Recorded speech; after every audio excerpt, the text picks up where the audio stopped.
ప్రస్తుతము యూఎన్లో మీకు చాలా కామెడీ సన్నివేశాలు చూడండి. ఒక దేశము వాళ్ళ దేశములో కొన్ని వందల మసీదులు ఉన్నాయి. మసీదు అంటే ఒక పవిత్ర స్థలం. మీకు ఇంకా కేరళ లాంటి రాష్ట్రాలలో కొన్ని మసీదుల్లో అక్షరాభ్యాసం కూడా చేస్తారు. అంటే హిందువులు క్రైస్తవులు కూడా ఈ మసీదులకు వెళ్ళి అక్కడ వీళ్ళు అక్షరాభ్యాసం పూజలు చేసుకుంటారు. సో అంత ఒక పవిత్రమైన స్థలములో మీరు పబ్లిక్ టాయిలెట్లు కడతారు.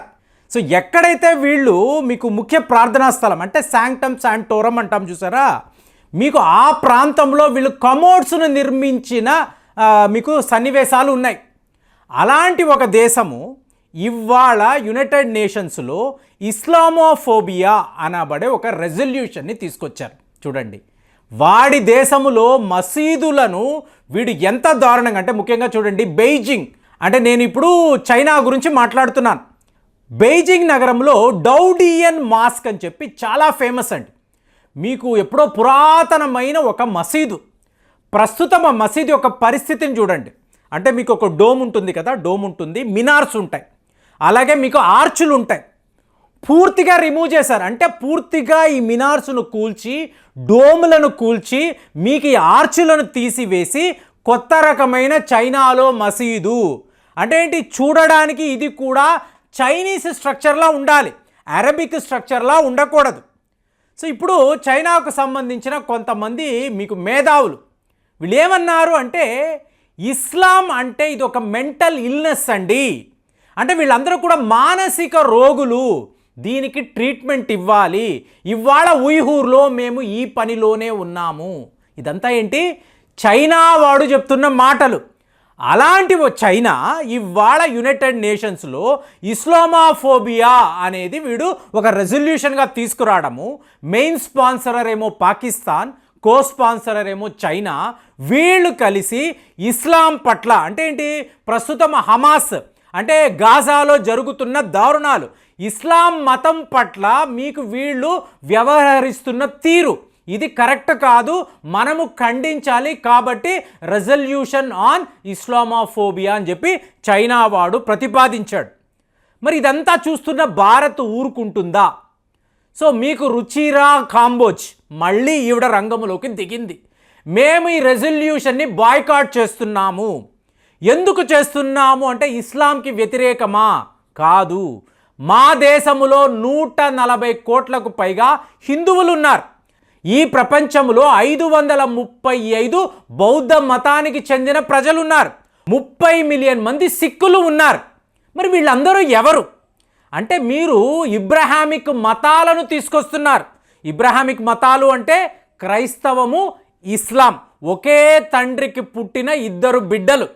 సో ఇప్పుడు వీళ్ళు సహోదరులు, వీళ్ళ మధ్య ఇంతంత ఘర్షణ. ఎందుకంటే ఇజ్రాయెల్ అంటే యూద దేశం, అంటే మదర్ రిలీజన్. ఎవరితో వీళ్ళ యుద్ధము? ఇస్లామిక్ దేశముతో యుద్ధము. వాళ్ళెవరు? సొంతంగా వీళ్ళ కుమారుడు. సో వీళ్ళ మధ్య అంటే తండ్రికి కుమారుడికి మధ్య ఇలాంటి యుద్ధమా?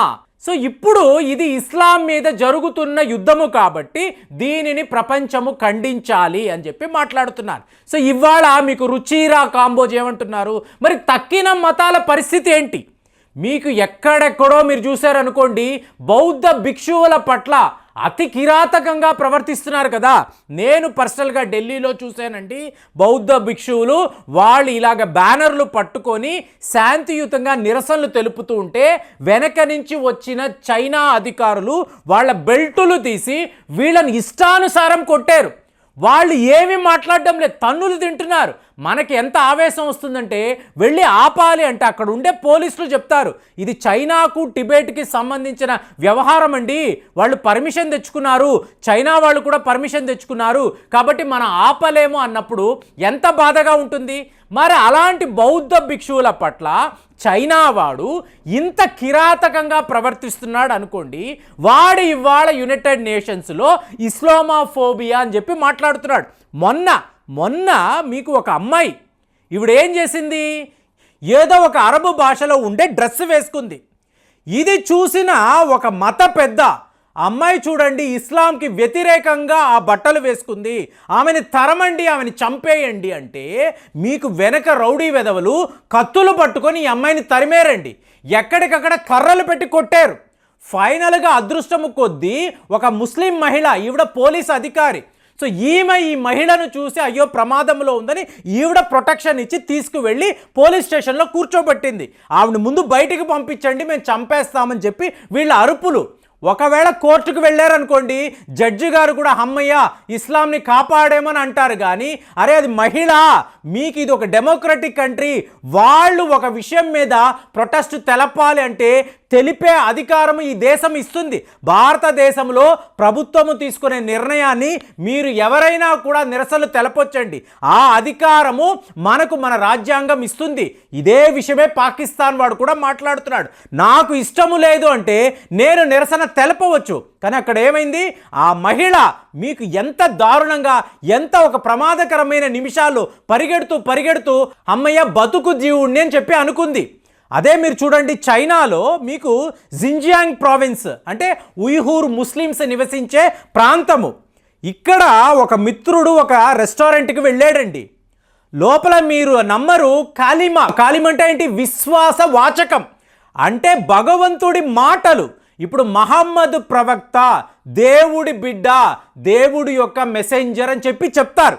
సో ఈ చెప్పడం అనేది పవిత్రమైన ఒక వాక్యము. సో దీనికి చాలా వాల్యూ ఉంటుంది. అలాంటిది మీకు ఆ రెస్టారెంట్లో కింద టైల్స్లో చూసారనుకోండి, ఈ కాలిమా 7 కాలిమాలు ఉంటాయి, వరసగా రాసి దాని మీదే నడుస్తూ మీకు పోర్క్ అంటే పంది మాంసం చైనా వాళ్ళు తింటారు కదా, ఆ పంది మాంసము కూడా కింద పడేస్తారండి.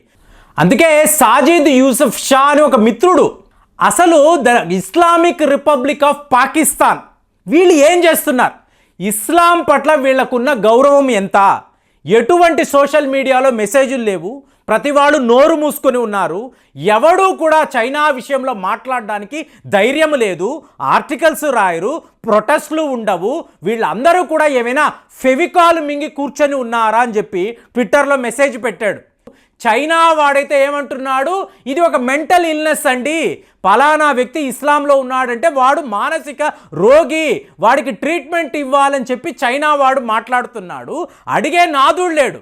వీళ్ళందరూ కలిసికట్టుగా, చైనా, పాకిస్తాన్, టర్కీ వాడు వీళ్ళందరూ కలిసికట్టుగా ఇవాళ ఇస్లామాఫోబియా ఉంది, యునైటెడ్ నేషన్స్ వేదికలో మాకు సపోర్ట్ కావాలి అంటే మీకు 115 దేశాలు ఫేవరబుల్గా వాళ్ళకి ఓటేశారు, 44 దేశాలు టోటల్గా అబ్స్టైన్ అయ్యారు. భారత్ అయితే రెజల్యూషన్నే వీళ్ళు పూర్తిగా బాయ్కాట్ చేశారు. కారణము మీ ఇష్యూ ఇస్లాం మీద కాదు, నీ దేశంలోనే ఇంత దారుణంగా ఇస్లాం మతం పట్ల ప్రవర్తిస్తూ ఆ ప్రజలను అష్ట కష్టాలకు గురి చేస్తూ నువ్వు ఇవాళ యునైటెడ్ నేషన్స్ వేదికలో ఇది మాట్లాడుతూ ఉంటే నీ మాటలు వినేవాళ్ళు ఎవరు? సో ఇది రుచిర్ మీకు కాంబోజ్ అద్భుతంగా ఆవిడ చెప్తున్నప్పుడు మిగతా వాళ్ళు ఓటు వేసిన వాళ్ళందరూ సైలెంట్ అయిపోయారు. పాకిస్తాన్, చైనా వీళ్ళు ఏ రోజైనా ఇస్లాం గురించి, ఇస్లామిక్ దేశాల గురించి, ముస్లిం ప్రజల గురించి ఎప్పుడైనా ఆలోచించారా? పాకిస్తాన్ ఒక సందర్భంలో అయినా చైనాను వీళ్ళు నిలదీశారా, ప్రశ్నించారా? ఎప్పుడూ చెయ్యలేదు కదా. అలాంటి ఒక డ్యూయల్టీ వీళ్ళ మధ్య ఉన్నప్పుడు వీళ్ళు ఇవాళ యునైటెడ్ నేషన్స్లో మాట్లాడటము చాలా పెద్ద కామెడీగా ఇవాళ నిపుణులు చెప్తున్నారు. మరి మీరేమో ఆలోచిస్తున్నారు? కామెంట్స్లో తెలియజేయండి. మళ్ళీ వచ్చే వీడియోలో కలుద్దాం. జై హింద్.